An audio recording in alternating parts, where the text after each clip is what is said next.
All right. You should just go off on Epstein just for funsies. We could start the episode that way. Thank you for tuning in. Anybody that is listening, I am your host, Sweet Tea. I'm here with Saif. Hey. This is the Catch the Sky podcast. It is currently July 18th, 2025. That's correct. And this episode, we're going to be following up on our last episode and getting into World War III. I know we teased it a lot, but we'll finally...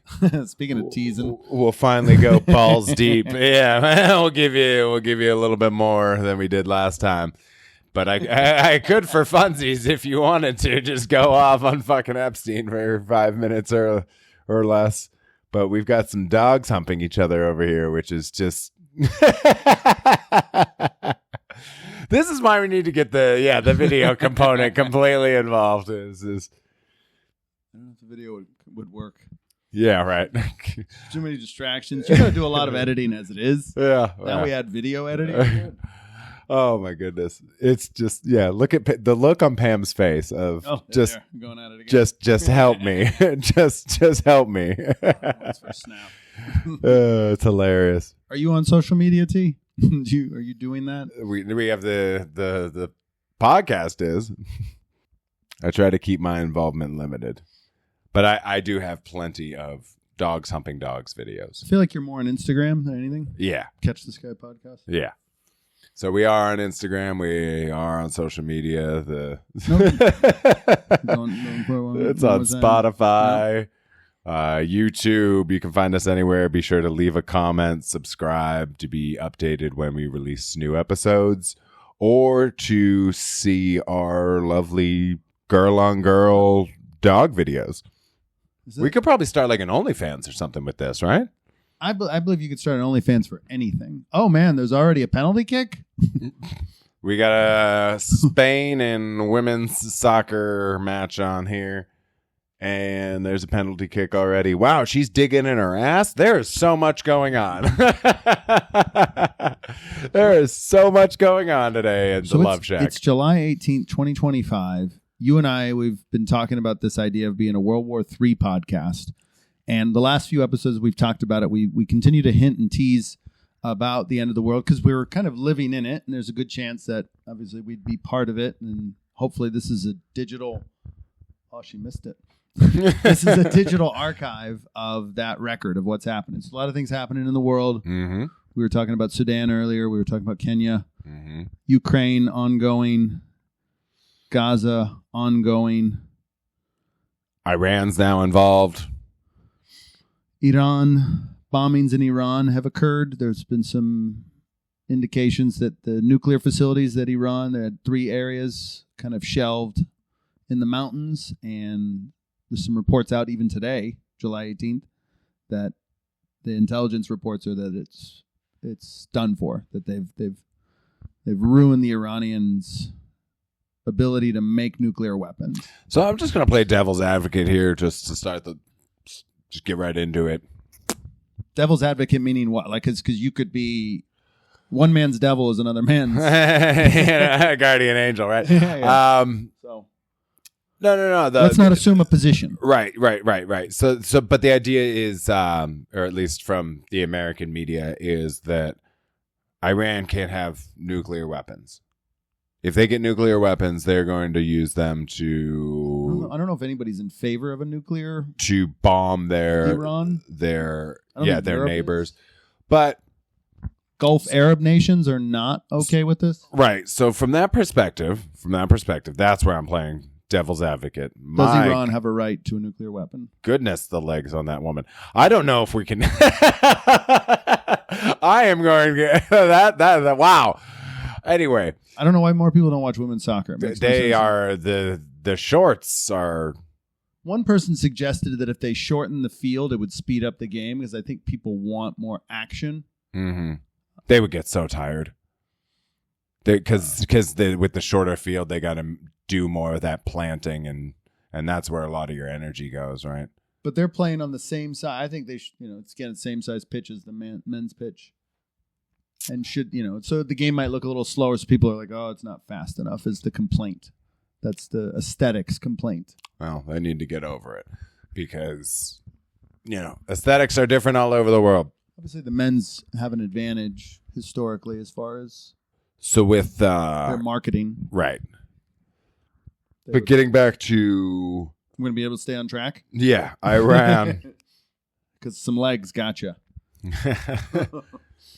The can't see legs in Iran, by the way. Right. Not available for visual. So, yeah, we could definitely get into all the cultural differences and stuff. Women could be killed for that. I do want to dive into the history of why they hate us so much, but just right off the top here, obviously you said that Gulf states, Europe, blah blah blah, not in favor of Iran having nuclear weapons. There's a lot of hyperbole, right? They're gonna use them and yada yada yada. That they fund terrorism. Yeah, they fund terrorist groups that kill innocent people. Yeah, right. People are gonna say that.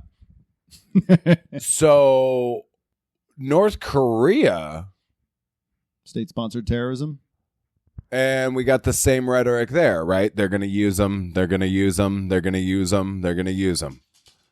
They already have them. Exact. That's you're feeding right into my point here. They have them. Does North Korea fund state terrorism? I think so. That would be a good Google question, right? Does it count as state terrorism if you're terrorizing your own people? Yes. Abduction of Japanese citizens, 70s and 80s. They have maybe been involved in some assassination. So, yeah, North Korea, no good. But not as prominent as Iran is what people will say. Again, and that's all right. To me, that's just as much hyperbole as them saying that they're going to use these weapons as soon as they get them, because it's been demonstrated that they don't. India and Pakistan hate each other. They both have nuclear weapons. But even the idea of it, will it mean the end of the world with one nuclear bomb? That is the point that I've made, is because there's so many overlapping defense treaties and alliances and things like that. Pakistan bombs India, it's over. Like, because it's just have to fight back. Exactly. What if Pakistan gets a lick in, and then cooler heads prevail with a nuclear weapon? Yeah. It's Or is that it? No, there will be at least. Why would anybody mutually want to destroy themselves? That's the point that I make. Is that as soon as you press that button, you have to know that it's the end of you. Right. And so, from talking to some other people, some people older, wiser, they also make the point that a lot of these groups, organizations, cultures, beliefs, faiths are all right with that, right? We saw terrorists fly planes into, Yeah, they are willing to kill themselves. Right. But I don't necessarily think that reflects everybody in Iran. That would be a small percent. I don't think everybody in Iran wants to die. No, people in Iran, the younger people, they probably want to live. There's been the Green Revolution, the Green Armband. You'll see sports teams take stands. The men's team, the men's national team, men's soccer national team, football national team. Yeah. So you have elements of that exist within. Any of the young Iranians I've spoken to, the ones I've met, they were quite cool, but they were also working at the World Bank. They were a bit of privileged, but they... Right, I was going to say there's a different bias there, right? Yeah, but the thing is, at some point, we'd either have to send them back or we'd keep them. And so sometimes we're keeping their best talent, so there's a number of things happening there. But Iran as a whole, though, is a very modernized society. It's very beautiful, but just it lives under a religious theocracy rule. And... and so do a lot of other ayatollahs. So do a lot of other. They have since 1978, 79. Middle Eastern entities, right? This one is a bit unique in how they came to power. So they got rid of our installed government. So we had actually put the Shah in 54.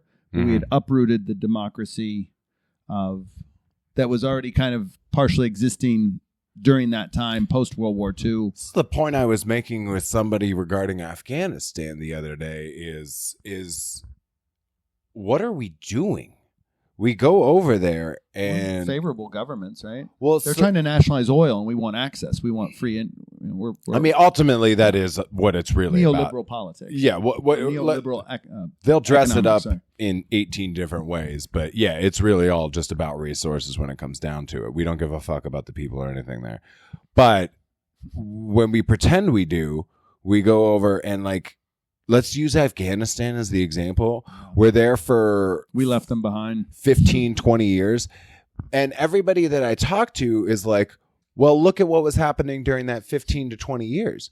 And I was like, okay, so let's just like simplify the argument here. Your argument is, oh, well, things were good when we were there with a gun pointed at their face. I think most people in hostage situations are going to behave and do what their captors tell them to do. Yeah. As soon as the captors are apprehended and gone, you see everybody shows their true colors. The goal should have been get bin Laden, tit for tat. Why are we trying to overstay? And that's the military industrial complex dictating, right. Let's rebuild nations. That's none of our right. And then we see how quickly it falls apart every single time we leave. So it begs the question, why are you overextending the stay? Why are we wasting all that extra money? We've done this before. You and I sound like a couple of libertarians. Right well, yeah, right, but really, like, why did we do that? Yeah. I mean, isn't this a similar case with Vietnam, except we just like failed to even get to the pseudo government. We wanted the rubber. Well, it's all about a resource, but like we didn't even get to the point of installing a pseudo government. We just outright failed. Right. So I and that's just a more recent example that people can relate to. But like, why do we do this? For the money. Are we getting enough resources out of these excursions that make it a net gain for us? Don't you want to go global? Don't you want to be a global brand? And I think companies like Chevron, they want to have their hand in everything.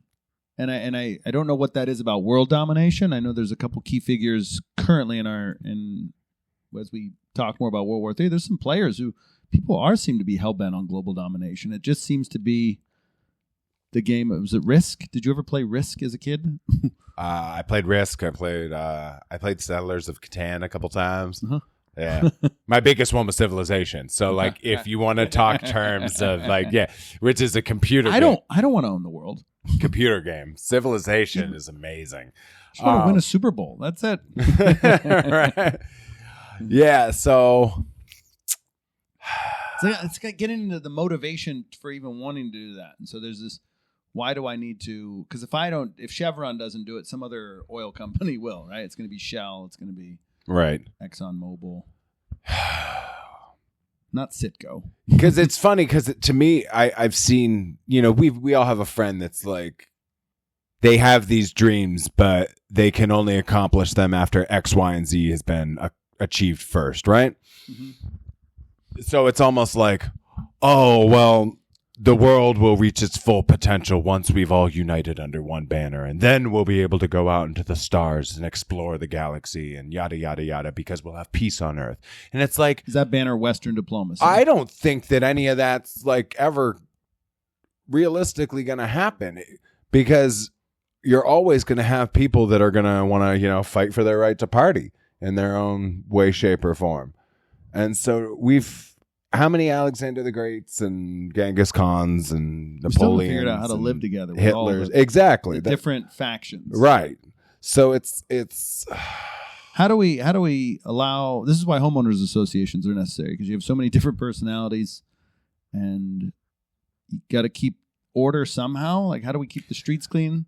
Well, yeah, but then you also see like a lot of people bitch about homeowners associations because then they're just taking all your money, and they start to realize like, okay, I mean, I like some of the added benefits here, but you're not being efficient with how you use it. And then I feel like it creates a cyclical situation where it's like, I could accomplish more if I just spent this money on myself the way I want to live and not necessarily fit into your cookie cutter bullshit.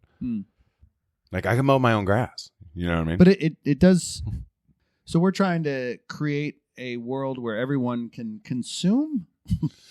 Yes. It's- Well, that's what right? what they want. Yeah, I think we hit on that a little bit in that episode 150 as well, is the powers that be. Yeah, the powers that be, they want us to just consume. So like, they'll start a war over this. Using Chevron as an example, they want their gas stations to be everywhere, right? Mm-hmm. Or at least their gas being sold at all these stations, or control of that gas. Or again, they're also, because they make a number of things with petroleum, and so right, rubber, tire, all these things are.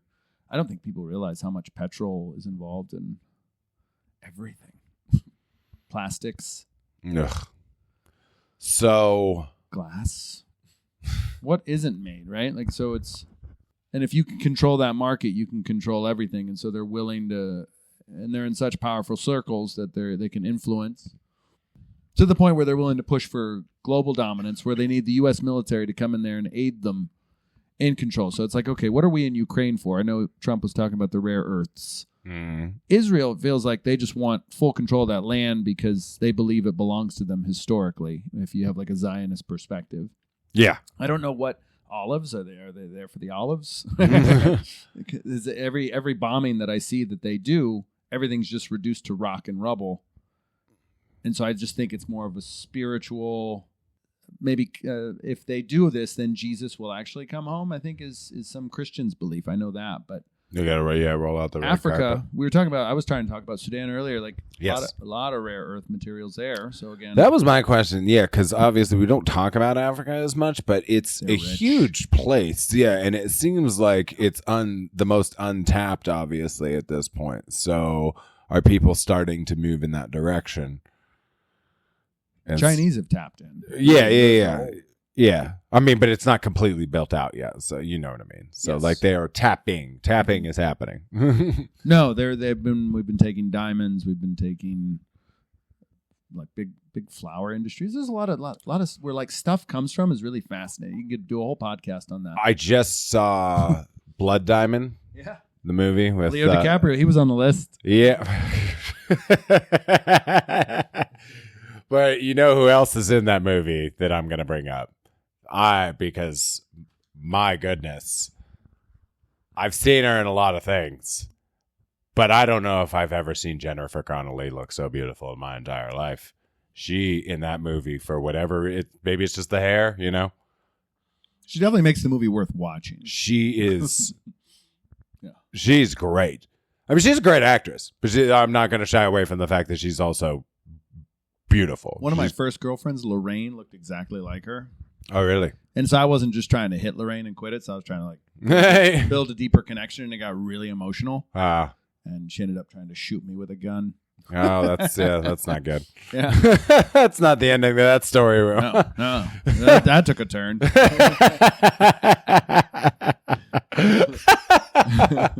She literally took a 44 Magnum and just pop, pop, pop. Oh, she actually fired? She fired. I would say the first one was more of a warning shot, like stay away from me. Uh-huh. Like, do you want to mess with me? But she did have a gun out actively, pointing it at me. No. Yeah, that's more than I'm. Yeah, well, Jesus, I don't know. More than I care to experience. You've had guns pulled on you before, though, no? Yeah, but nobody's fired. Because I'm usually in the situations I'm in. Have you ever been around live fire? Like, not in like a shooting range type situation? Like people trying to hurt each other? No. Not to my knowledge or recollection. Lots of guns pointed. Actual use of... No, just Lorraine. Yeah, it's... Yeah. Jesus. Maybe... What about a round in the neighborhood? I guess fireworks, you can't tell the difference, right? But even then... Yeah. It's a good thing. That's I guess... the reason why we're still alive. Yeah, I guess there's... When I was back home, there were some incidents in my neighborhood. Some people were murdered. Might have heard a shot or two, but it would have been like like around the corner. So nothing that I witnessed firsthand.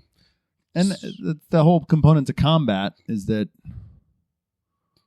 like, you're doing all this and you have to overtake somebody, and I think maybe that's where you and I object to all of this, because we're over killing people. We don't want to see things killed. We're actually for life. Yeah. Yeah. Probably a big reason why we're doing this podcast. Do you need to be let back in? Oh, does she? Or is she going to make it a thing? So for those listening at home, the dogs are out. It's a beautiful day here in the valley. And they're playing out in the yard, but they're back inside. They're back inside. They're back to humping each other. The first thing she does when she comes inside. Oh, okay. All right. Now you don't want me filming the humping. They like their privacy. So, where did you want to take this conversation? Do you like where was? Well, all right. So the point you just brought up does reflect, a lot of, I think, what we value is the violence. Why? Is that alpha? Is that toxic masculinity? Is that evolution? Is that our innate? Like, are you predisposed to violence? Like, are you? Yeah, I don't know. I think, through our conversation in our Friends episode, I obviously shared that I've experienced violence, but not to the degree that others have. Mm-hmm. And even through my experiences, I'm like, yeah, fuck all this. This doesn't need to be, like, I don't like this, so I can only imagine, what victims of gun violence feel, and et cetera, et cetera. So, yeah. Any type of assault, really. Really, yeah. It's just like, why are we doing this to each other? And you realize that it comes back to the people that are really in some position of power. They're the ones calling the shots. Right. They're the ones drawing up the battle plans. They're the ones that, in my opinion, have the lesser folk duped into their bidding. This is why I worked at a veterans facility for 3 years. Like, I appreciate veterans and their sacrifice and their willingness to put themselves in dangerous positions that I certainly don't want to be in. But then I wonder why the majority of them are even put in those positions to begin with. Could you imagine what the life of a veteran would be like if we weren't trying to occupy other countries or take their resources? So imagine if we never went into Vietnam, never went into Korea. Right. There was nobody in Yemen right now. There's nobody in Afghanistan. There's nobody in Iraq. There's nobody in Kuwait. There's nobody. We just stayed home. Could you imagine what the life of a veteran would be like? It'd be so different and less full of trauma and brokenness. You appreciate and the veteran, but do you appreciate the violence that they committed? I don't, but I know that it wasn't necessarily, that's not their call. That's the part where I kind of start to draw some lines, is it's not their decision, right? Let's just use say Pearl Harbor as an example. Iraq is probably more relevant to our listeners. If you're an Iraq war veteran, you were there or Afghanistan. We just discussed how Afghanistan kind of felt like that was kind of pointless. Like, what was the point of all that? Right. Yeah, exactly. And so there are Iraq and Afghanistan war veterans out there listening to us, like the violence you had to commit, and we're honoring that. Yeah, no, I'm not celebrating that. No, right? Or we're celebrating them for doing it. No. Why are we? Right. Right. I don't want to be anti-veteran here, but I want to understand why I'm to the troops. Yeah. Both sides. I get it. You're in a position. You did it. Most of the veterans I know just did it because they wanted free college tuition and they wanted to get out of their small town. Right. So they sign up for that. Travel. And then all of a sudden they're on a 2-3 year contract, and then their boss tells them that they're going to fucking Iraq. Right.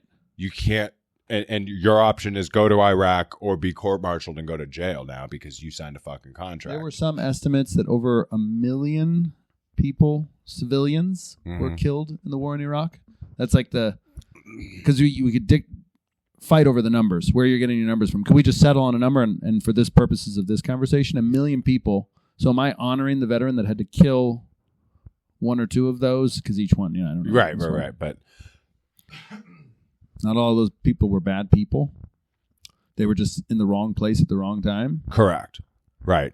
So Yeah, I point at. I struggle with that, T. I blame the high. Yeah, because we could have a whole episode about that. I blame. This is the episode. Yeah, I blame the higher ups. You know, the people that are really making the battle plans and deciding who's going where, because it's ultimately they're the ones dishing out the orders, and it's the people at the bottom that are now in a position of follow or, you know, have your freedoms taken away. So they've lose your scholarship. Right. But my point being is, I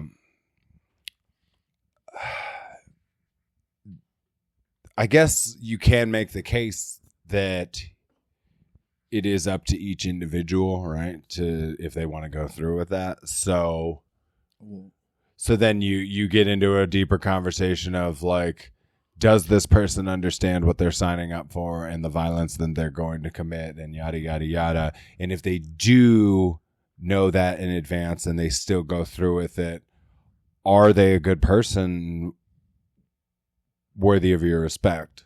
Right. Mm-hmm. So I guess the flip side to that is, what if there were no veterans? What if there was no military? Then we'd probably be inviting more trouble than we've had. So there's a gray area, there's a balance, and so I try to not almost justifying the war in Iraq and Afghanistan is necessary then, or Vietnam. They're always going to justify it. I don't. Grenada. Yeah, I don't think it's justifiable. I don't think us deploying troops into any country that hasn't attacked us or that we have. What would you say to an Israeli veteran right now? Right. Thank you for your service. Yeah. What did you do? You killed women and children? Yeah. So that's the. What are we thanking? I don't know. Why am I thanking? I'm struggling with this, T. Why am I thanking someone for killing innocent people? Yeah. No. Because they had to follow orders of some dickbag, and I'm still thanking. I think for me, it's also somewhat situational. A lot of the guys that I was working with and a lot of the older veterans that we see at this point were Korean, probably Vietnam. Yeah. And they didn't have a choice. They were literally drafted into it. So, you know, how do you? This is what changed the voting age, by the way. Yeah. How do you brought it to 18? It was 21. If you're going to draft me to go kill in Vietnam, at least I could do is vote. Right. Should be 16. That's what they're doing in the UK. So the parts of New Jersey as well, young people can vote. So that becomes the bigger question is, should we have as much respect for people that voluntarily sign up for this? Mm-hmm. Right. I've always kind of been like, I feel like this might kill two birds with one stone, or you know, it could go the other way. But two stones with one bird. Right? We could get some of our most, like, Suicide Squad this shit. Get our most violent criminals out there and just be like, look. And that movie makes killing enjoyable, by the way. You want to live? You want to live free, motherfucker? Oh, this is delightful. Right? Yeah. Yes. Yeah. Exactly. We could send out our worst, and that way, you know. Because I also think about that too, like the 18-year-olds and stuff that are signing up for this. I feel bad because it's like, has your family and the education system let you down so much that you feel like this is the only route that you have? Like, why didn't you join? Because I felt like I had so many other options to change the world. Like, I wanted to be a firefighter. Wasn't even a thought. No. What, did you have kids in your school? Was this Erie High? What'd you go? No. I went to Cathedral Prep, but there is an Erie High. They only renamed it to Erie High in like 2019. Okay. It was Central before that, and then I think it was Tech before that. So it's a thing. Every like 30 years, they change the fucking name. And were military recruitment, was that a thing? Like, did guys show up in uniforms at your school and like say? We had ROTC. Yeah, we had all the stuff just like everybody else. Yeah. They dressed up on Fridays or Thursdays or something. Yeah, and in their uniforms and did. I knew some of those kids. Yeah. Zach Irwin and his dad was a professor at ASU. Yeah, there's plenty of kids that went into different branches of the military, right? Yeah. Why do you think they did it? Why do you think in that? Because I had kids in my high school. Well, the first kid that jumps to mind is a kid whose dad was one of like the heads of ROTC. Mm-hmm. So his dad had already been through it, so he's going to go through it. And so you get a lot of that. Right. Anybody ever seen Forrest Gump? Let's think of our introduction to Lieutenant Dan and how it was on the plane on Southwest. I almost watched it. And how his dad died and his father before him and his father before that, right? Yeah. Going all the way back to the Revolutionary War. It's almost their duty to go die for their country. And it's like, I don't know. I'd rather live. So that's just me. But yeah, is there a part of our culture that kind of glorifies the violence that comes with it? And maybe that is why some of our lost souls decide to go that way, because they got that side to them, and it's like, well, where else is this going to be? Where else is this going to serve a purpose? Because right, if that's the ultimate question, isn't it? Like, what's our purpose? What's your contribution to life? Right, and then if you're just inherently just a violent, terrible person, then maybe the military is the place for you. But then, yeah, that begs the question: should we necessarily be like applauding these people? Oh, yeah. Because like 50% of them probably just got into it so that they could like legally be bad people. There's most of the kids that I've met, they do it to either get out of town or to pay for school. And nothing else was going on. It was a way to escape some other bullshit situation. Right. South side of Chicago, someone I met recently, and family was not good. They were not good people. Mm-hmm. Best way to get away from mom and dad, or just mom, or just dad, or right, just other bullshit.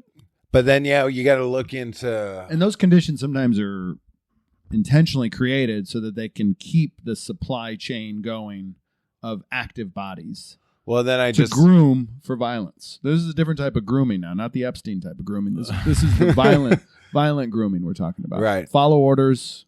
I was just about to say, like, once, for whatever reason you get into it, once you're in it, there are trained to be, like, violent. So, yeah, it's kind of hard to...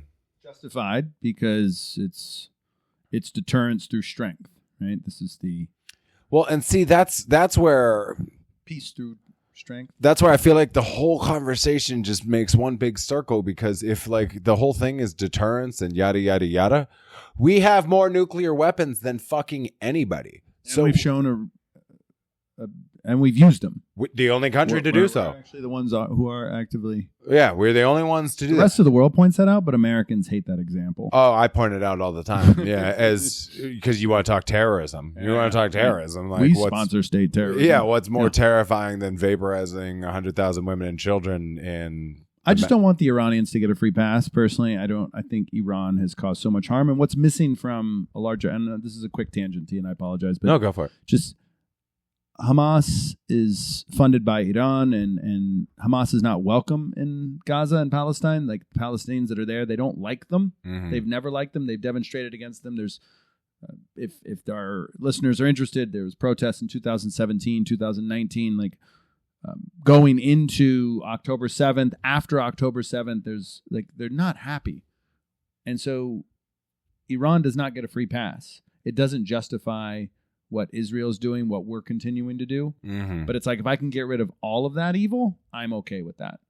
And so I'm not okay with the evil that Netanyahu is purporting, and I'm also not okay with the evil that Iran is putting out into the world. And so people will tell me that that's why we need young men and women to fight, because they need to be prepared to fight against that evil, because it's possible that evil can come here and harm people we love innocently. I just wonder how much would change if, instead of constantly retaliating and ramping up the rhetoric, if any one of these leaders would just be like, look, we've been doing this for a long time, and to no avail on either side. Like, what if we tried to like start putting aside our differences and making up for the perceived I feel like Russia's the best example of that. losses. Because there was agreements in our lifetime that you and I witnessed.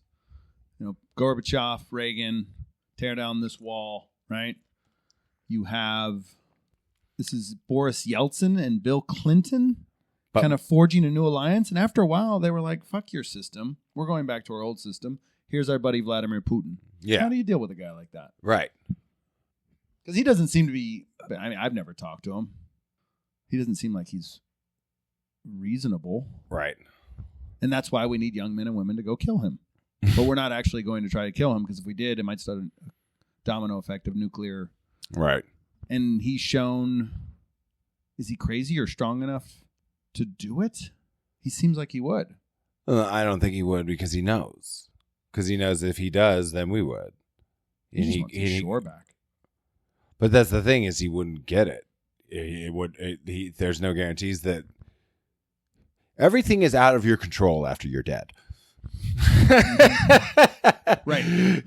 So these people are students of history, and they're legends already, right? They're going to get a statue unless that statue's incinerated, or we burn the library. Change the narrative. Right.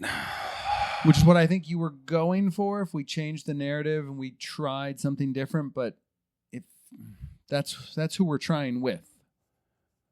Yeah, it's difficult to make friends, with your enemies, obviously. I heard Moscow's a shithole too.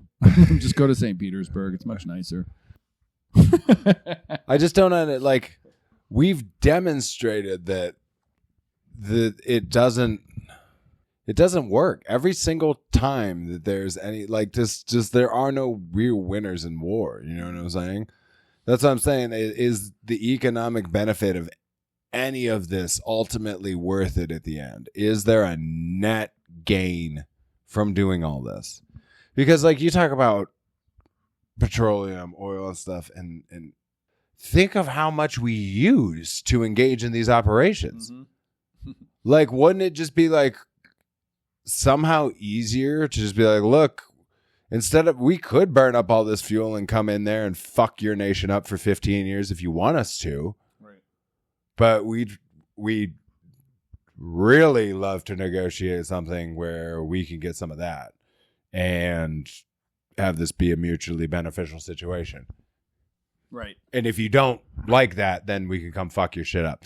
See, that to me seems a little bit more in line with the, speak softly and carry a big stick thing. We're missing the speak softly part. We're losing our soft power. This is something Trevor Noah was saying. Is that like what he meant? Like by the, yes. People wanted to emulate us. People want to be us, and now nobody wants to be us. Yeah, because we're dickheads. Yeah, and that's what I'm saying. We're the bullies. So by setting a new example, we can like change the narrative and be a leading example for the rest of the world on how to conduct yourself in international affairs. Because right now, our example is that we're just going to be flamboyant, instigate the situation, escalate the situation. And we're doing that in our own backyard. We're doing that here with our own people. So it's a fucking nightmare. I don't know what to believe anymore, T, because there were some apartment closures in Aurora, Colorado that they say were being infested by a Venezuelan gang, Torrente. Yeah. And I got their name. I'm not a right. But initially, back in September of 2024, when the reports started surfacing, the narrative was, this is a hoax, this is nonsense. The police chief came out there in the town, the members of the political community, with the exception of one city council member who was kind of considered a little bit right wing. Mm-hmm. But since then, some videos have come out, some more reports have come out that there was, in fact, but that was the property management company and local police. Like, that was such a buildup. Was that for the bird? I don't know. I saw like something flying by, so that's why I was like, these dogs want to hunt. Yeah, okay. You interested in any of that? You out there, man? But at least the initial narrative says, "Oh, nothing to fear here. Oh, you were right." And so they're trying to, and so the people are now taking liberty with people in this country. They're trying to get rid of as many people in this country because they're trying to say that they're a threat to our personal safety, but also our way of life. And people have come to enjoy, like, be American, come to America, and then what does that even mean, right? But people want to have a concept of America that they want people to uphold. And it's similar to people in France with immigrants that are coming there. They were like, you got to speak French.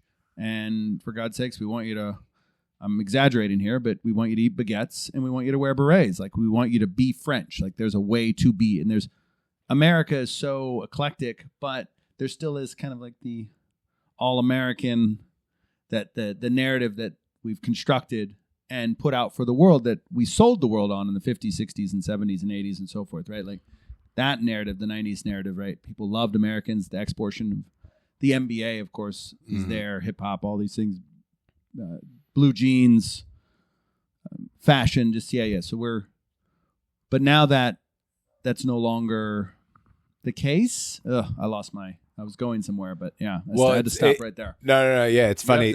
It's funny because that it was around that time, so we did get all these narratives, and then it was around, I would describe it like right around that early 2000s time that we started like shifting, Iraq. Yeah. 2003. 9/11, post 9/11. Everybody loves us post 9/11. Right. Everybody hates us post Iraq. And it's, we started to foster that weird mentality of like America. Cowboy diplomacy. America, you know what I'm saying? And that, I don't know if people really realize it, but I connect these dots, and I don't think it's a terrible reach, because we've all seen the America bumper stickers, America this, and everybody's wearing fucking American flag shorts and hooting and hollering, yeah. But it was right around that same time that these two brilliant artists that we've discussed time and time again on this show, Trey Parker and Matt Stone, released a phenomenal film. We should be a South Park podcast. Called Team America World Police. Fuck yeah. Exactly, because that was the song. America, fuck yeah. Kiss my ass and suck on my balls. America, fuck yeah. It's just ridiculous. And I feel like people unwittingly like adopted that as a real cultural identity. Like, it was making fun of us, and I don't think they took it back. Like, yeah, a lot of people in a positive way, yes. Yeah, and I don't think it was like people saw like that N-word movie and then wanted to reclaim it. I think it permeated through our society enough, and then it just kind of got adopted by all these clowns. So whether they. I don't think somebody watched the movie and then was like, no, like, yeah, we're taking that back. I think it like just seeped into the culture over the years, I think it started as a joke, and then people that didn't realize it was a joke starting adopting it more seriously, to the point where it just became a fucking meme. Yeah, it's hilarious. And they've embraced it. Mm-hmm. I preferred Borat. I was more of a Sacha Baron Cohen person. Oh, he's in the MCU now. He just recently made it. He's playing Marvel. Oh, he's playing Mephisto, which is their version of like Satan. So okay, it'd be interesting. Sorry. No. It's fine. No, I'm actually following some Marvel stuff right now. I think there's a Superman movie. Superman just came out, and we got Fantastic Four like next week, I think. Yeah. Next week or two. At Topgolf, they have a Fantastic Four game. Oh, do they? They feature, as part of the promotion. The promotional materials are everywhere. Sure. They got it intertwined. Yeah. Oh my God. They were doing commercials on ESPN during the NBA Finals. They've got Little Caesars. It's fucking They got everywhere. Bill Simmons talking about it. They are very excited about this. And they got Van Lathan talking about it. It's interesting too, not to take a Fantastic Four tangent here out of nowhere, but I'm allowed. I'm allowed. I feel like they are leaning into it so heavily and want to make sure that it succeeds because of how shitty all the other ones have been leading up to this. You remember Jessica Alba she was the Invisible Woman, right? And then they did another one where Michael B. Jordan was like the Human Torch, right? So there have been multiple iterations over the last 20 years that have just completely fell flat on their face. Yeah. And so I think they want to get it right this time. I'm just nervous because they are putting so much effort into it. What if it sucks? Right. What if it sucks again? Because that will be like the end of the Fantastic Four, because you can only do it so many times and have it suck. But this one I think is going to probably be pretty good. They've got a... Are you going to go to the theater to see it?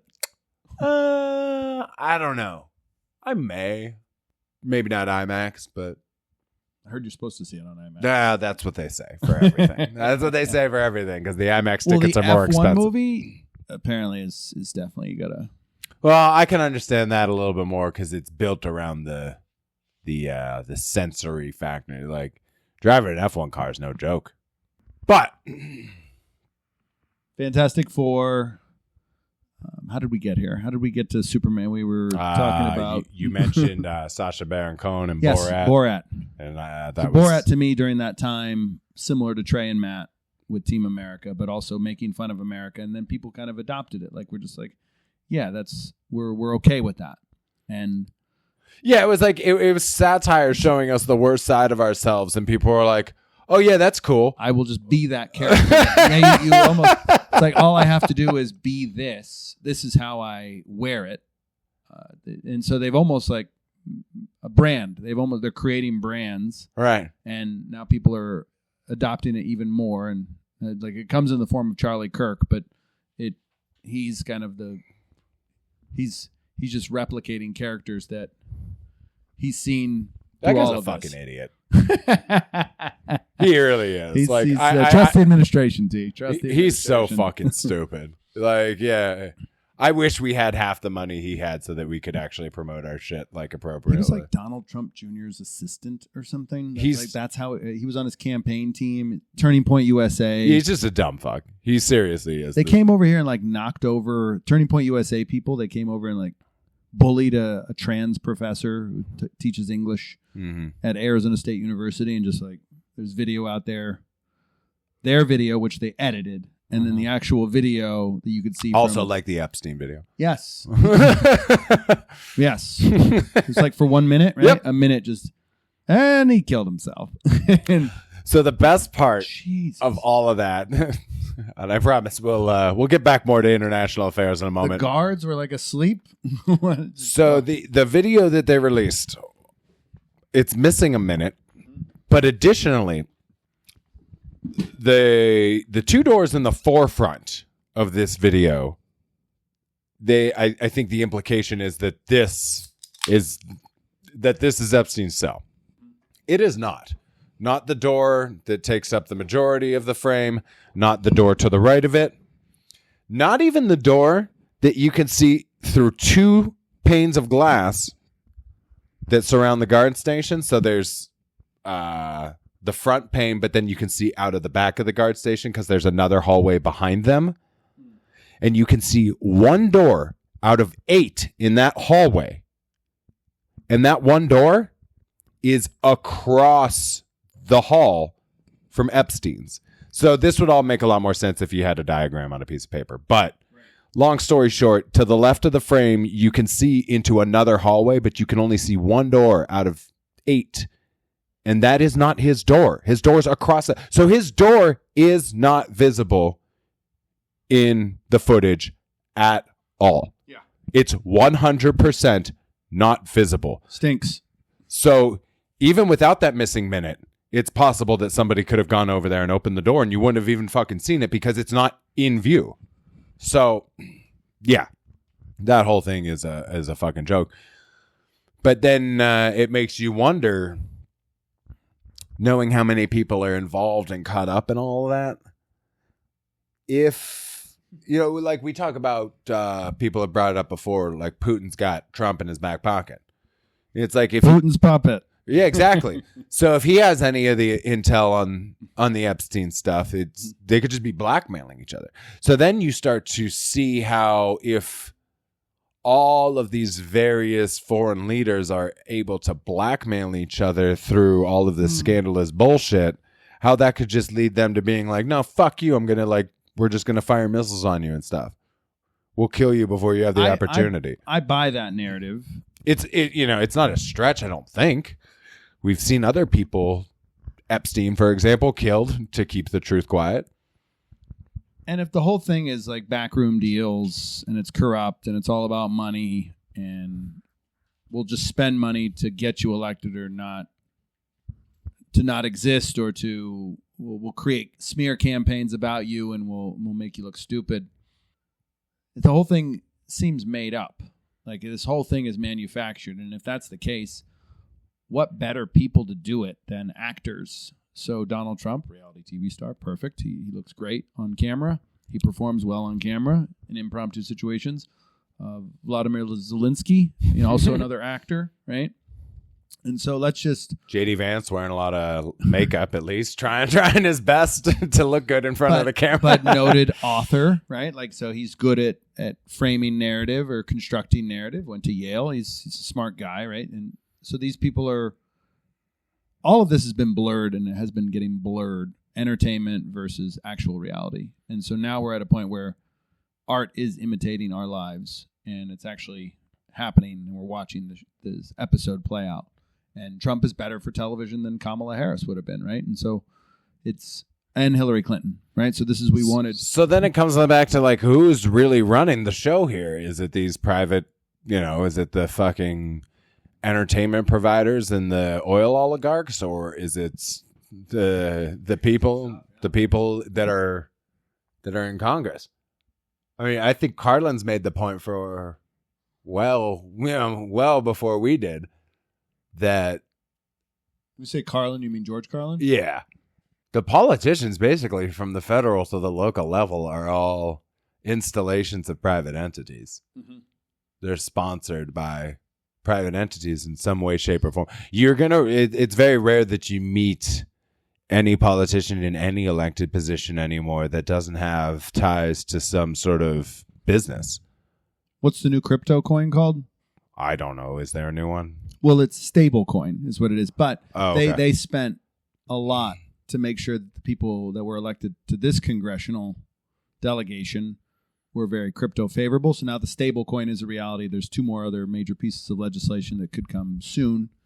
And it's backed by both Republicans and Democrats. And if anybody's against it, they'll get primaried out, right? So you lose your power. And so that's just how it's been. The money kind of dictates and controls the decisions we make, but it also influences public opinion. So now people are on board with the crypto, or on board with a war, or on board with law and order, or on board with different judicial choices. They're like, the Earl Warren court is way out of line. We need to bring it back. Get in here, Richard Nixon, and solve this for us. And this is kind of how our country's been constructed. And I don't know if we're going to get the money out anytime soon. Yeah, it doesn't Feels seem like the likely. only way to get the money out is to spend the money out. That's the recipe Michael Moore gave us. He's like, look, I know it's the corporations, but I'm going to make money by making these movies about how bad corporations are, and I'm going to try to pull you with me through the darkness, and we'll fix this thing together. So I think that's maybe where you and I believe the solution is.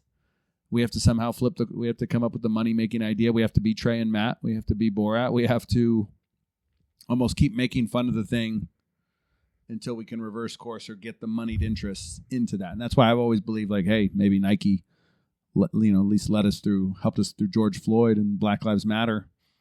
And they're okay now. People are still buying Nikes, I think. I think there was a boycott briefly. Same with Bud Light. I think Bud Light will be okay. But they're trying to lead us through some of the socio-cultural muck. In that regard, like, hey, trans people are okay, or hey, black people are okay. Well, they're just trying to get their money. Sure.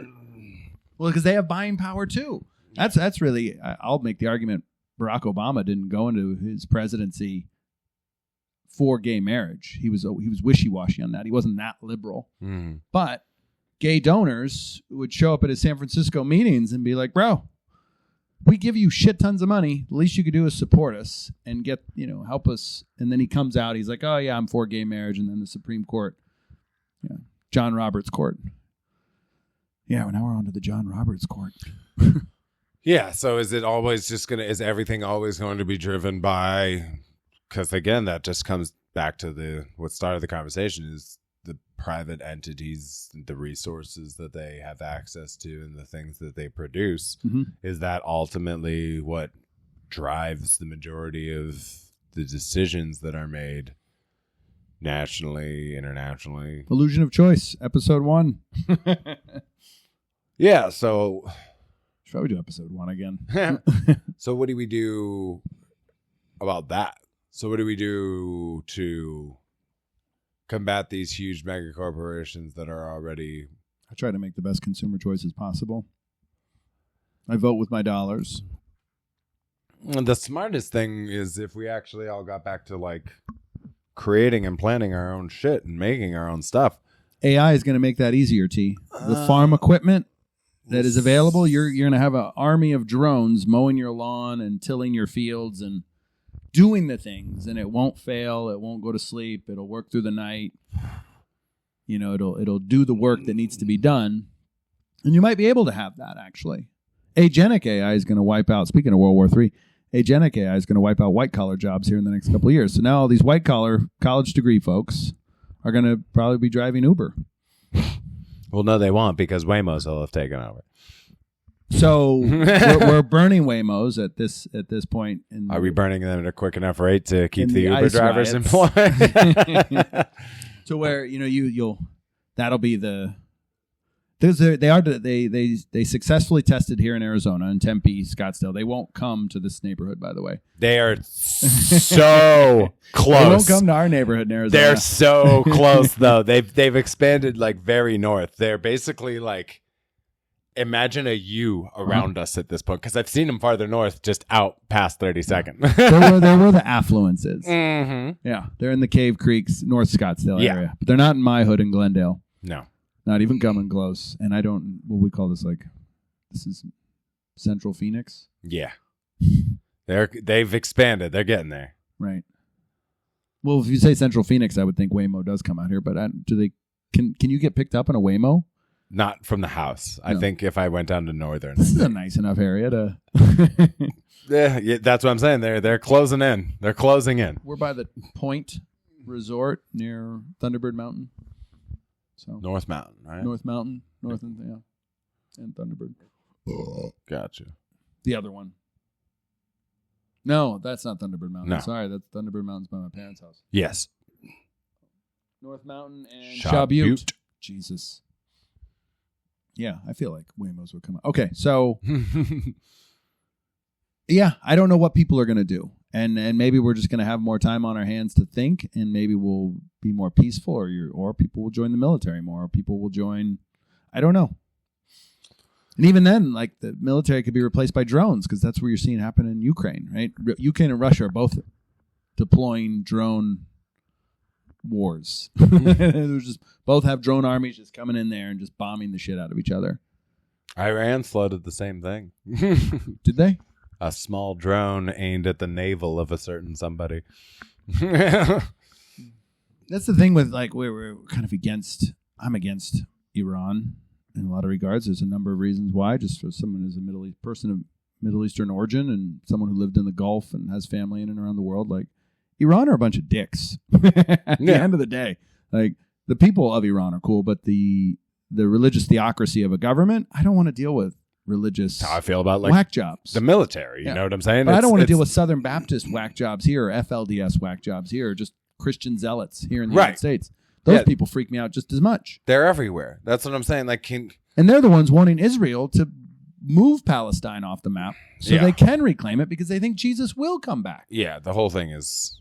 And they're the ones influencing this position as far as why America is so pro-Israeli. Yeah. For our listeners who are kind of confused about that. Yeah. Why are we endorsing this? The other coin is that Israel is an actual democracy and they're under threat and they have some type of entitlement to this land and they should be able to defend itself. And remember the Holocaust. Never forget. It always gets reinforced. Never forget. That's just a rhetorical. Everything's anti-Semitic. Just blank slate.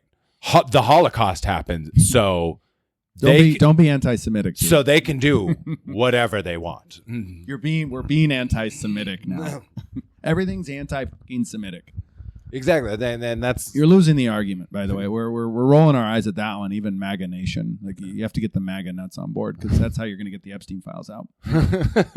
and in a way, we're kind of because we're kind of on this libertarian side. Yeah, I think I myself as a green libertarian, whatever the hell that means. But I care about the earth. Maybe that's where Musk is going to be putting his money next. Some people from the Libertarian Party were reaching out to him when he was floating the idea of the America Party, starting a third. Yeah, he wants to start a third party. Well, we have other libertarians are successfully on the ballot. The No Labels Party recently had some Arizona Supreme Court success in getting access to the ballot. So if you are a No Labels candidate, you can get because right now the Republicans and Democrats in the state of Arizona. They don't want you on the ballot. They want full control. So that's the other part. Actually, that's how we change things. Honestly, is get rid of the Republicans and the Democrats. Well, yeah, and that goes back to the demo episode. Yeah, yes. There only being two choices has been our fucking problem forever. And I think there's an appetite for it. I think, and in this instance, Elon, he paid a whole bunch of money just to get access to power. Yeah, and he has access to those funds. And now he's like, I'm just going to go back to Tesla and SpaceX. I'm going to focus my efforts there. He did note that Donald Trump was in the Epstein files. We need to make sure that is a known thing. I know. Elon Musk tweeted that out. He later deleted that tweet. But this is also after we all witnessed him basically infiltrate our national database and get all sorts of access to private information. He robbed us. Yeah. So how does the roommate feel about that? So, yeah. See. It's better for all of us somehow. It's in some way, shape, or form. This is going to be better for us. And people do believe that, right? And so that we have to get these people on board with. A guy like that, sports Elon Musk unequivocally, probably would join the America Party, and then as a result, most of us would also want to go out and join a different party. That's where I'm at. I'm actually going to register. I'm going to make an official announcement. Breaking news. I am officially converting to the No Labels Party here in Arizona. I am leaving my status. I think I'm currently registered as a Democrat. So I'm leaving the Democratic Party and I'm going to No Labels. I won't ever be a Republican. Can you register as that? Or you can. Okay. Because I had to get the real ID in order to travel, which has made TSA travel better. I don't know if you've heard this, T. You no longer have to take off your shoes while flying. And it's because of the real ID being implemented as a requirement that we're now going to have more of our freedoms back when it comes to flying.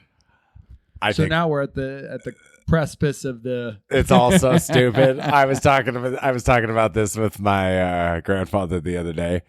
It's all so stupid. We're setting ourselves up for another 9/11 because he's like, this is the reason why we need to, be in the Middle East and stop these people like, Iran from getting nuclear weapons because they'll use them to cause mass destruction and stuff. And this is why we went into Afghanistan to break up the terrorist organizations and everything. And, do you want to just leave them alone so that they can plan another event like that? I was like, no, I don't necessarily want to just sit back and let them plan, but do we need to go in and be actively destructive? It seems like things have been pretty cool since we just implemented smarter safety measures on our end. For example, the shoes, the liquids, it's a little excessive at the airport. No, the liquids is still required. 311. But they're talking about no more than 3.4 ounces. But they're talking about dialing that back as well. That I haven't heard. I think I heard that just yesterday. But the power banks is what I want to touch on, but I want you to finish with Grandpa because did they're Southwest Airlines require, if you're going to use your power bank, make sure it's out and open. Make sure it's not hidden. Yeah. Which was is this to tell? Why are you telling us this?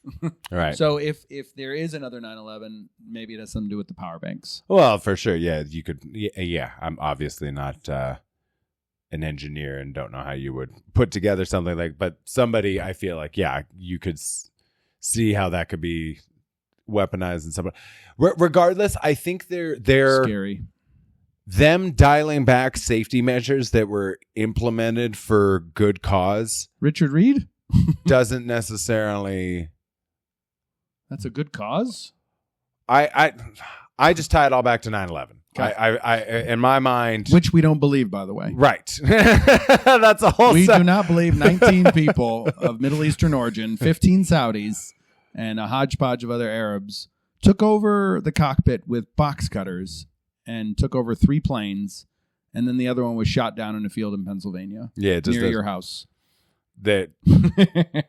Yeah, and that NORAD was not available that day. Yeah, yeah. We've got a whole episode on that. Probably should redo it because all it is you trying to stuff Tower 7 down my throat. Right. There's been new shit that's come to light since then. But another redacted report has been released by the Trump administration. But thanks for the transparency, Donald. That's where I'm just like, we should just focus on ourselves instead of trying to police the world, which is obviously the whole notion of we do have the privilege to do here. Team America World Police, right? Mm-hmm. So I say stop occupying, invading, attacking people in these other countries. Bring them home so that we can truly just protect ourselves to the greatest degree here. I don't want to deploy the troops here. Right. I don't necessarily say they need to be but we're getting closer to that. Oh, God. And that's...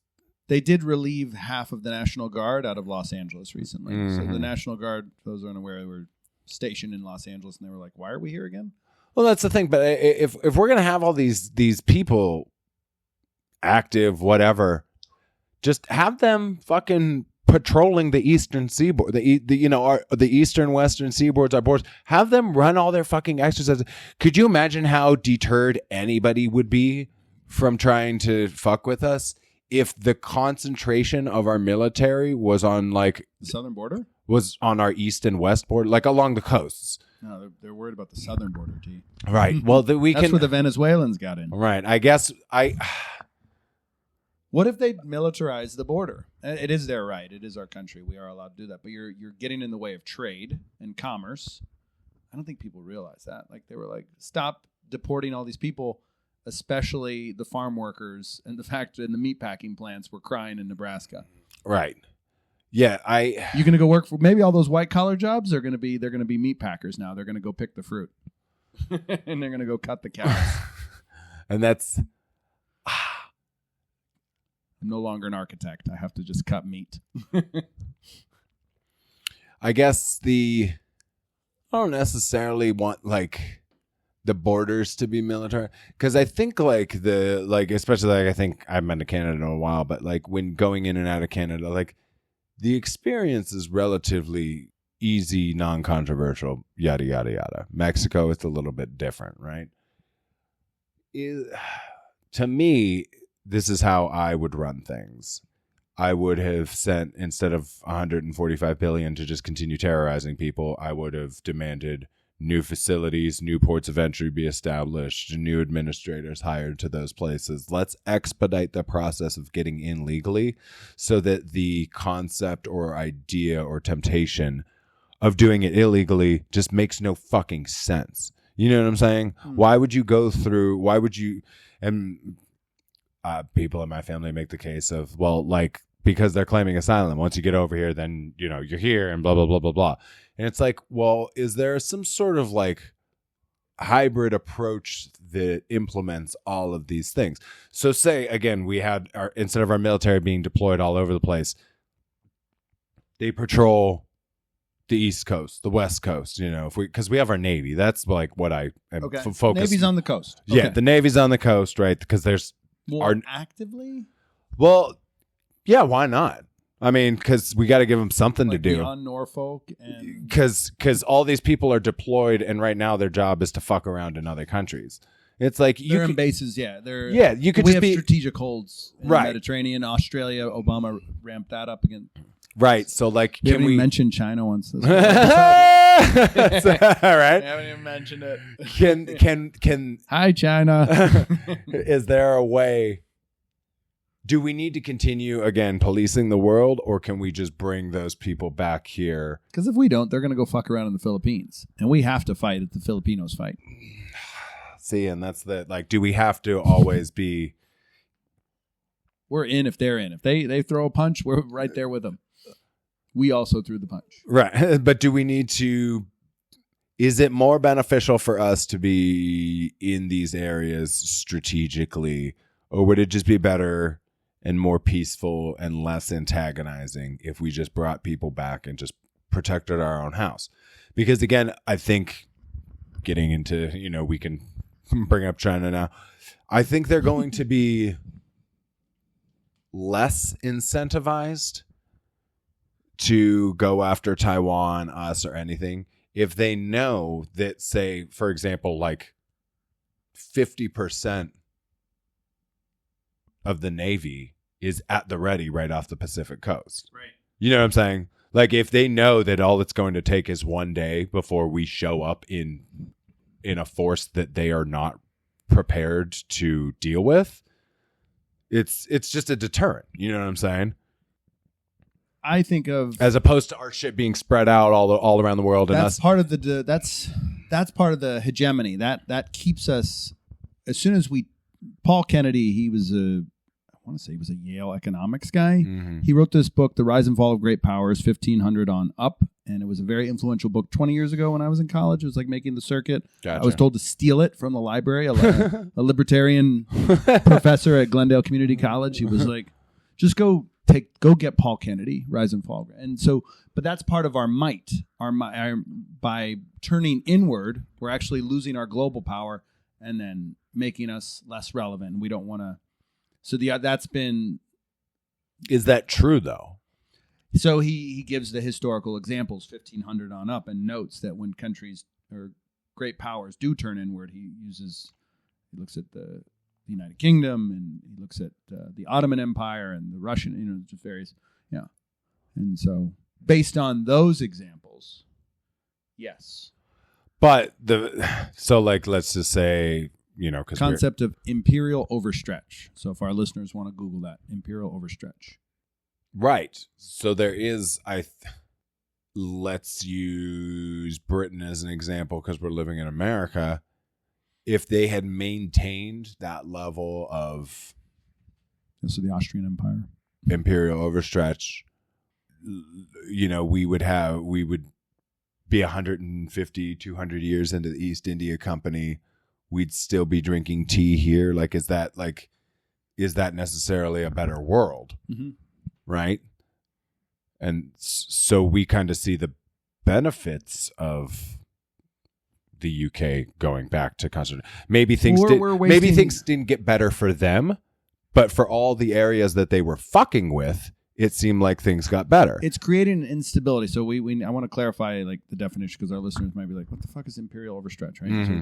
So the idea that we're actually spending more money abroad than we are. Yeah. So that's the argument of Trump, Doge. They want to cut waste, but they also don't want to cut military waste, which is kind of the whole thing. Yeah, it doesn't make any. It's a fucking oxymoron. So they're actually cutting services to further our global ambition. So they're getting rid of Medicaid in the big beautiful bill right now. So there's a lot of Americans who can't afford health care under the age of 65, can't be on Medicare, so they're on Medicaid. Yep, and they might lose that benefit here soon. The bill's impact won't take effect till like 2029, and so people won't see those changes till much later. But that is something that is. So we're actually going the opposite. Imperial overstretch. We're cutting services here, and I don't know how long that's going to last. Precisely. That doesn't. Yeah, exactly. It doesn't make any sense. Makes no fucking sense.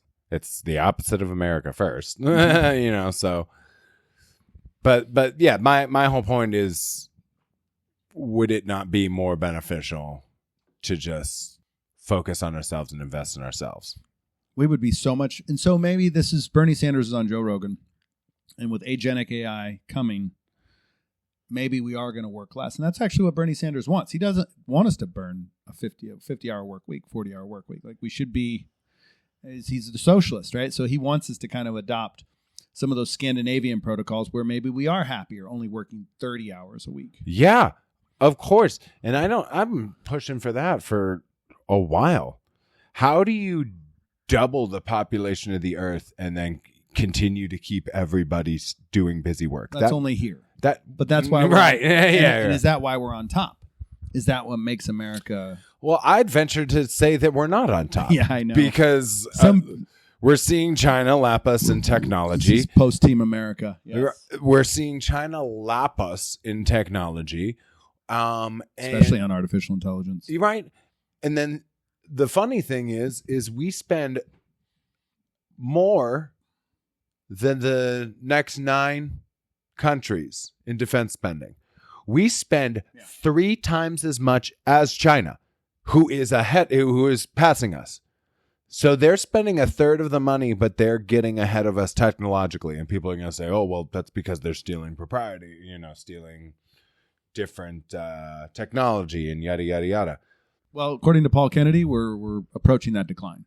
So I want to make sure our listeners understand as far as like Paul Kennedy, he's arguing that if you do all that military investment, you're going to decline here, and it's going to ultimately lead to the decline of the nation. Yeah. So he's out here, the canary in the coal mine.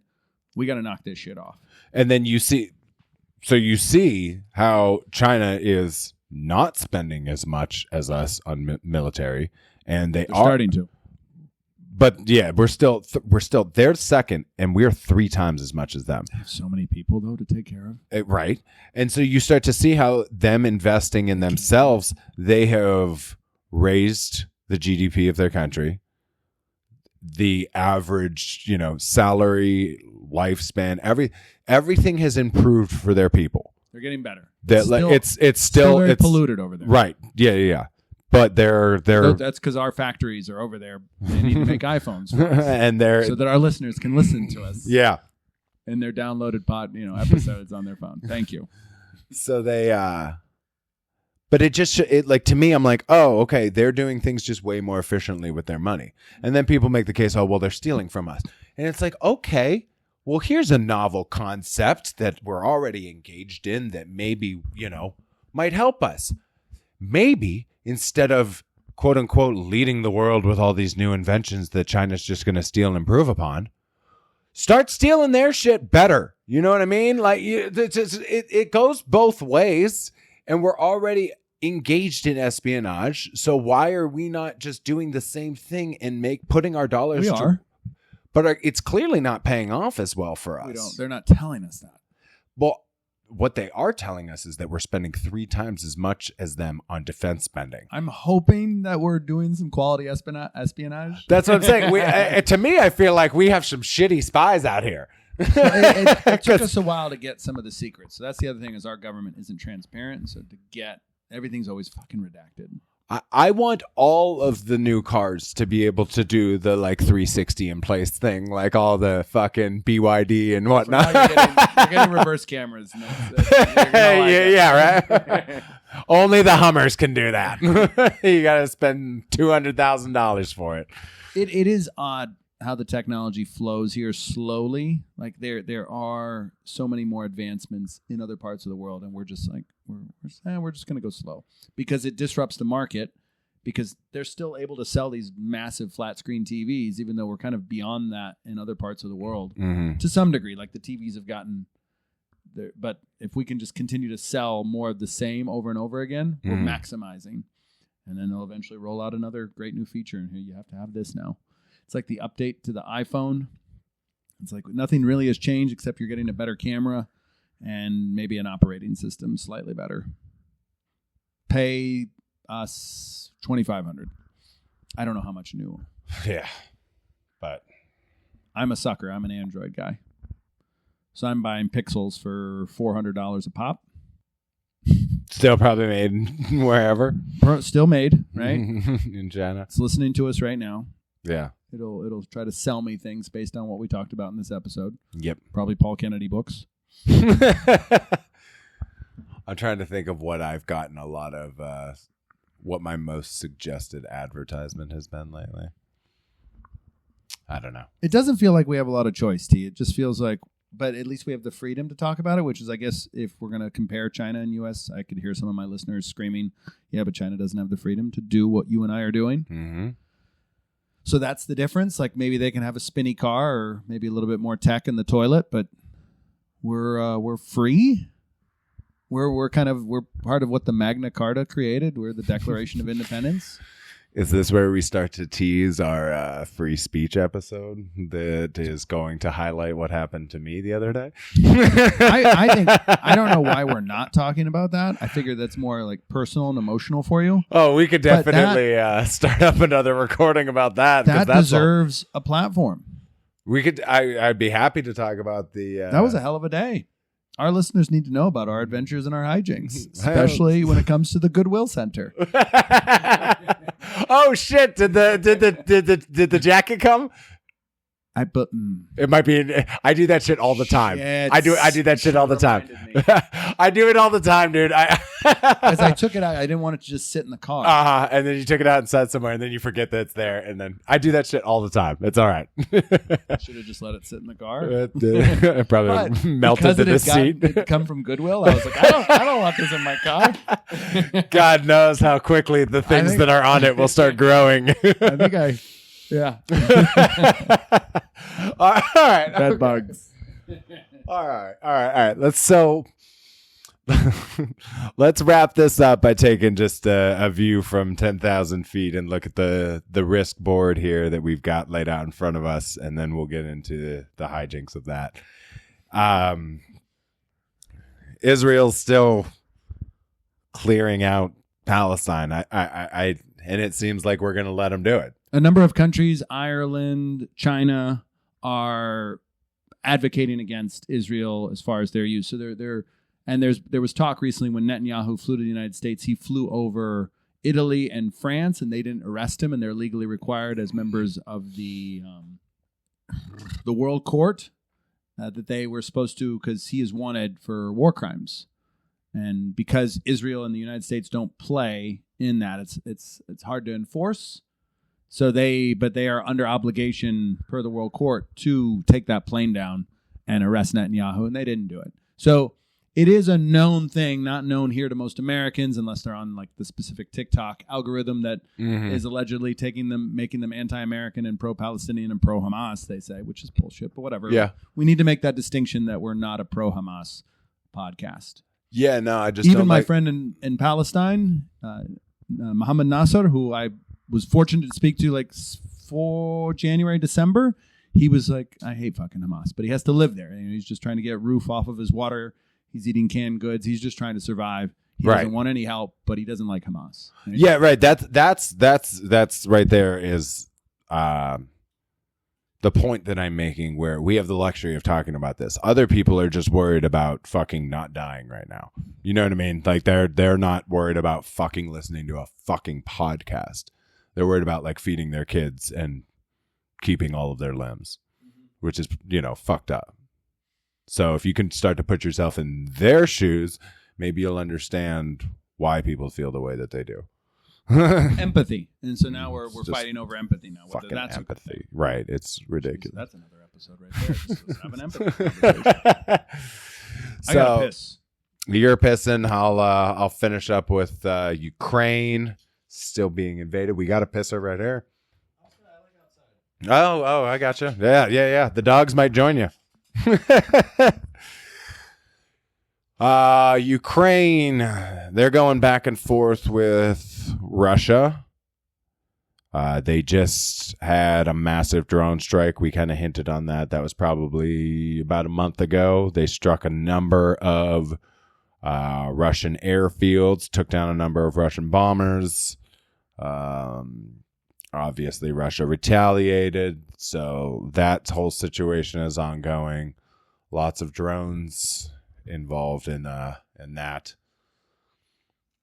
Iran, obviously, we took out most of their nuclear operation, but it was obviously pretty touch and go there for a second with us directly getting involved. And then there's China. It's amazing that the conversation surrounding China has not come up sooner or more often in this episode, but China seems to be acting somewhat normal compared to all these other bad actors. One news outlet you're listening to. Not normal, but there haven't been any reports lately of, flyovers over Taiwan or anything like that. It's instigatory behavior, right? They're just kind of acting like the China that we've always known. That doesn't necessarily mean we're the biggest fan of them. Whether or not it's being reported. Well, there's also that too, But it doesn't seem like they're ready to attack anybody right now, from that perspective. So they never have been. Right. And see, that's they're implementing the Teddy Roosevelt strategy better than we are at the moment, right? Mm-hmm. And then you've got Yemen. The Houthis. Right? We don't really talk about that enough, but we're just actively basically patrolling the strait over there. Is there anywhere else that's just a proxy war between the Gulf Arabs, mostly the Saudis and the Iranians in Yemen? And so then African nations, they're warring amongst themselves. Are any of them getting what's their relationship with China? Because we know the Belt and Road Initiative is, but are any of them feeling like they're getting screwed, starting to get anxious, or does everything seem? Kenya is where people have revolted. They're out there in the streets, like they're tired of the corruption. These guys get in, they get elected. They're like, I'm a man of the people. I'm going to take care of y'all. Next thing you know, they're wearing suits and nice linens, and all of a sudden they're moving on up, but the rest of the country is not moving on up. And then so that's what's happening in Kenya right now, is that they put forward a guy and he's not doing the job. Gotcha. And people are getting upset, and they're going to take to the streets, and they're willing to take on powers that be. I don't know if we're willing to do that here. Yeah, people seem like kind of pussies. At least not in the summer. Not in Arizona. Like I see these people protesting. I'm like, well, and the thing to me that just is most mind-boggling is everybody's just seem to be trying to hurt somebody. They don't seem to really care who it is. Like people are content to fight their neighbor because we disagree politically, instead of realizing that there are bigger threats out there and that we're on the same side. Seems like everybody's just eager for violence at this point. Trained and prepared for it. Which comes, on the heels of our last episode where... We love true crime. I've obviously got a personal bias with violence. And it's just like, yeah, why is this the defining trait of humanity, and why is it not? That's how we got here? I got here through fucking. Exactly, and we can argue that that's yeah, exactly.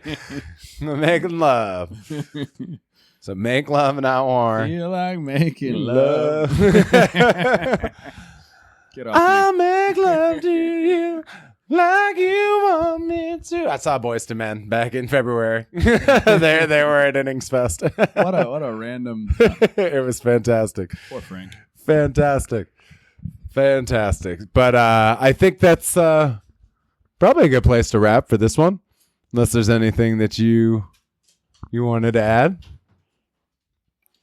I know we should be a World War III podcast, but it's just too much. Like, this is all the precipice of, I don't even know how to make it a World War III.